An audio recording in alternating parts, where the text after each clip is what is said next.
سلام الله عليكم جميعا.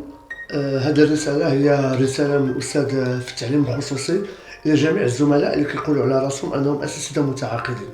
طبعا أنا ماشي ضد الوقفة الاحتجاجية اللي قمتم بها باش تطالبوا بالحقوق ديالكم، فهذا حق مشروع، وبالعكس أنا ضد العنف اللي تعرضوا له بعض الأساتذة. صراحة هذا الشيء ما مقبولش، حنا متفقين على هذه المسألة هذه.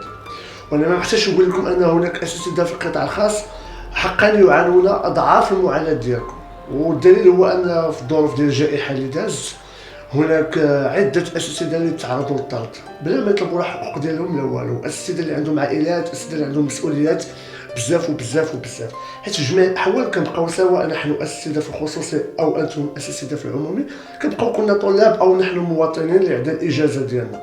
فقط حنا كنقراو في الخصوصي وانتم في العمومي لان الارزاق تقسم البلاصه اللي تكتب له سيدي ربي. باختصار الرساله اللي بغيت نوصل لجميع الاساتذه سواء في القطاع الخصوصي او في القطاع العمومي، وبالاخص كنرسلها للاساتذه اللي في القطاع العمومي نظرا للظروف اللي كيعيشوها حاليا والمشاكل والصراعات اللي كيعيشوها حاليا.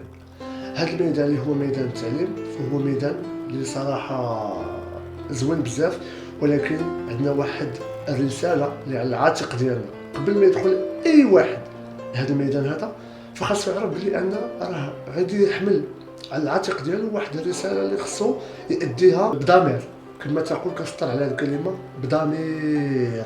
انا تيبقى فيا الحال صراحه كنشوف التلاميذ ديالي في القطاع الخاص كيستافدوا من حق التدرس. يعني بالنسبه لنا حنا العمليه التعليميه التعلميه فهي ما توقفاتش، فهي مستمره. وكنجي نشوف التلاميذ في القطاع العمومي فهما حقا كيضيعوا في هذا الوقت هذا. فرجاء نفكروا في دوك الوليدات ابناء الفقراء. كاين الاباء اللي مساكن ما يقدروش يمشيو يديو ولادهم القطاع الخاص، فكروا فيهم بزاف.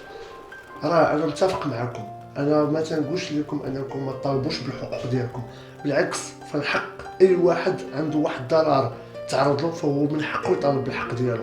ولكن ما نساوش اهم حاجه هما دوك الوليدات، داك الجيل اللي كنربيو عليه يدينا، داك الجيل المستقبلي، فما خصناش نساو. الله يجازيكم بخير. والكلمه اللي غنقول لكم في الاخير، ما نوضعوش نفسنا في وضعيات لا تليق بنا. مصير المغرب حنا اللي غادي نحددوه باش بالوعي ديالنا وبالممارسه ديالنا، فبلا ما نخدموا الانفس ديالنا والوطن ديالنا وبالاخص التلاميذ ديالنا، لان التلاميذ او المتعلمين هما اكثر شيء ما خاصناش نخذلوهم، خاصنا نعطيوهم طبعا الحق ديالهم كامل. والله ولي التوفيق، والله يدير الخير للجميع يا ربي. وكنتمنى هذا المشكل هذا اللي عند الاساتذه المتعاقدين صراحه يتحل في اقرب وقت، وترجع العمليه التعليميه التعلميه بشكل سليم كيف ما كانت سابقا، والجميع يستفد من حق التمدرس. وكنتمنى من الله يدير خير، وكنطالب من المسؤولين انهم يلقاو شي حل سلمي لهاد الاساتذه هادو. الجميع بغينا شي حل سلمي، لانك انت الا لقيتي حل الاساتذه فراك لقيتي حل لجيل المستقبل.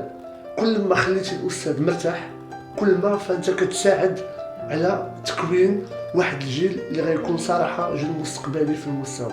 كنتمنى الرساله ديالي توصل للجميع، وكنشكركم جميعا، وكنعتذر الا قلت شي كلمه. وبغيت الجميع انه يعرف انني ماشي ضد شي استاذ، بالعكس انا مع الاساتذه، لانني انا استاذ وكنجرب صراحه المحن وكنجرب التمارين اللي كيضرب الاستاذ.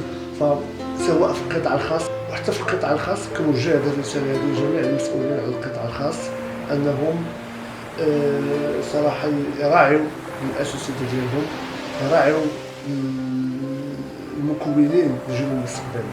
فحقا كل ما راعينا الاستاذ فاحنا كنعاونوا باش نكونوا واحد الجيل اللي يكون مستقبلي ان شاء الله في المستوى، ونساعدوا كاملين في التنميه ان شاء الله البشريه، لان تكوين التلاميذ تكوين الجيل فهو كيدخل في التنميه البشريه. ونتمنى من الله يدير تاويل الخير للجميع، وشكرا.